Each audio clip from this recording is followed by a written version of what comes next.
of efforts being made throughout the year, not just today in Shippensburg, by these amazing athletes going the full distance, 3,200. 14 runners under 11 in that race. Wow. 14 runners. Amazing. All right, small school boys at the line. A once and done championship final for all of the qualifiers as they take their spots, ready to rock and roll. The state, or I should say the national mark here in the 3,200 is an 8:34.23 set in 2008. The PIAA mark set in 1997. That's one that's got to fall at some point, you would think. Chris Dugan, Southmoreland, District 7, clocking a 9:04.09. That's held since 97. And let's see, last year it was Luke Miller, class of 21, Jenkintown, with a 9:18.91. Pretty fast time to pick up first place. Lots of seniors last year. The highest finishing underclassman was Anthony Gorgani. He finished 6th a year ago for Lansdale Catholic as a junior. Logan Strasser also up there in the top 8. East Juniata, he is now a junior. And those are two guys to watch here in the 3,200 today. Well, Sean Aiken comes in as the #1 seed, running a 9:27.72 at District 7 meet. He's from the Eden Christian. #2 is Strasser, as you mentioned. Aiken, by the way, was 5th in the single A cross country championship. Strasser was 7th in the double A. But you got Thomas Smigo in there. He won the single A cross country championship. Well, he's not just in there. He's right now in the lead, Craig. He's making it happen. He is in there.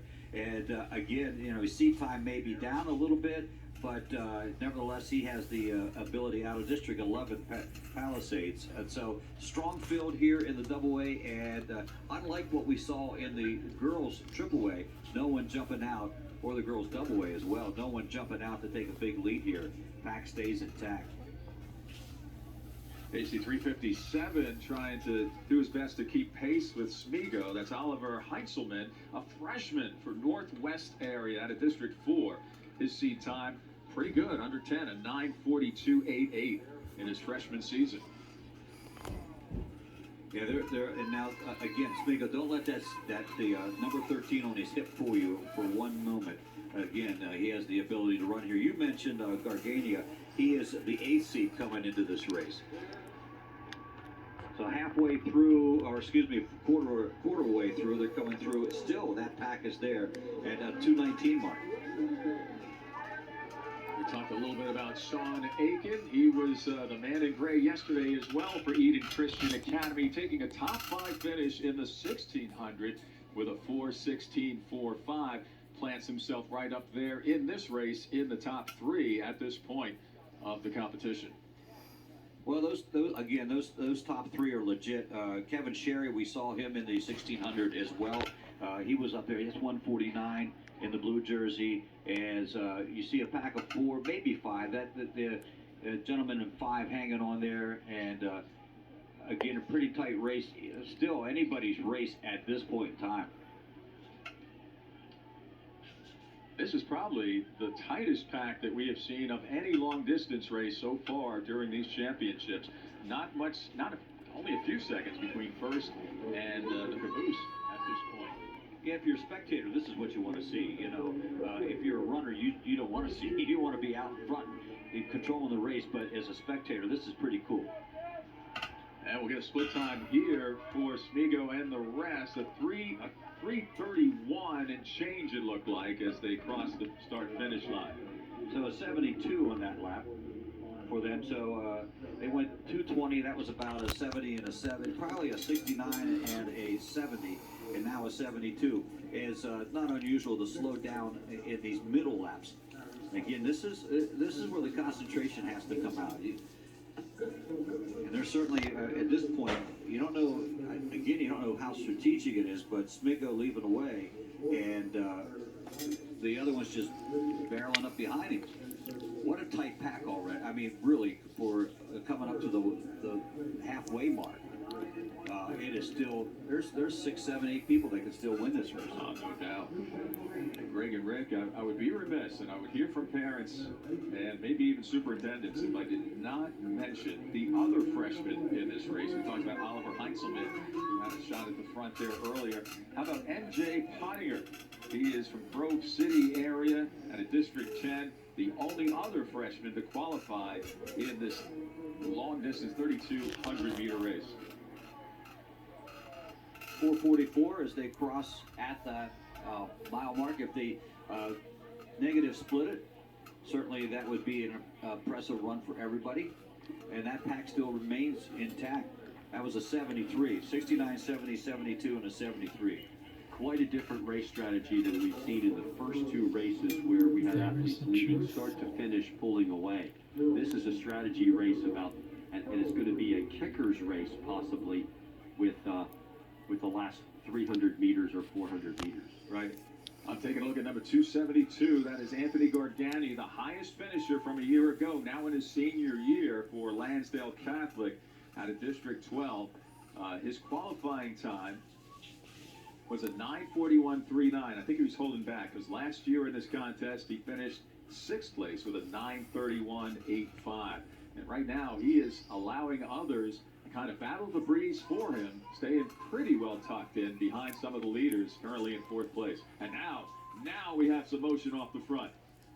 Well, again, it's that halfway point where he took off and he said, okay, I'm going to have to try to make some separation. And he might have, that was the tough lap, and he went through it.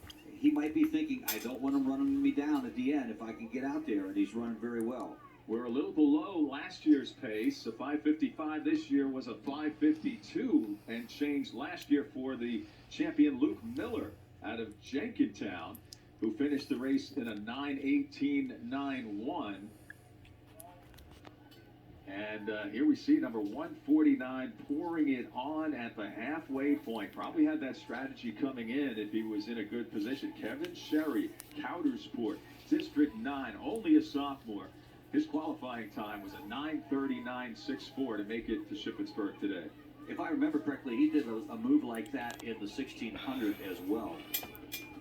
Here comes Strauser, though. He's reeling him back in. And also Aiken in 3rd place as they come to the half mile to go, 2 laps to go. I like Sherry's moxie. He finished 4th earlier in the 1600, and he doesn't mind being one of 2 leaders at this point. I doubt that very much that he would mind that.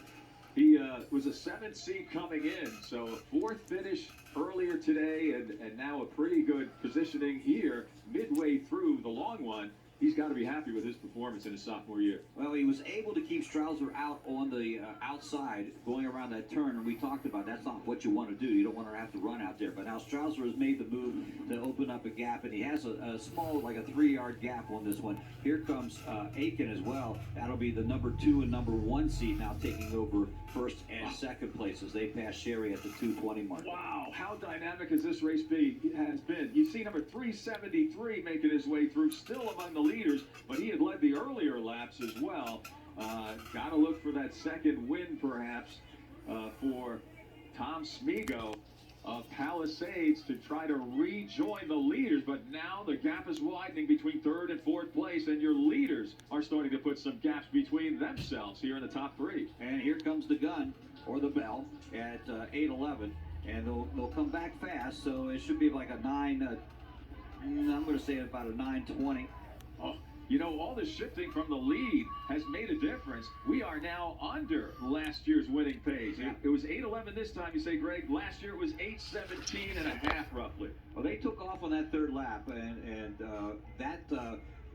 you got to give the credit to Sherry there. He brought them along, and now here's it's just a race now. So it's at 2:20 to go at 8:42, and there'll be about 9:20 in this one. In front, Sean Aiken, Eden Christian Academy. Right behind him is Logan Strasser, East Juniata, coming into the home straight for the final time. Get the FAT ready. It's going to be a close one. Side-by-side racing, but no, it won't be Strasser today. Here comes Sean Aiken, Eden Christian Academy. The man in gray will not be denied. 9:13.44. A fifth place in the 1600, and he takes the checkered flag here in the 3200.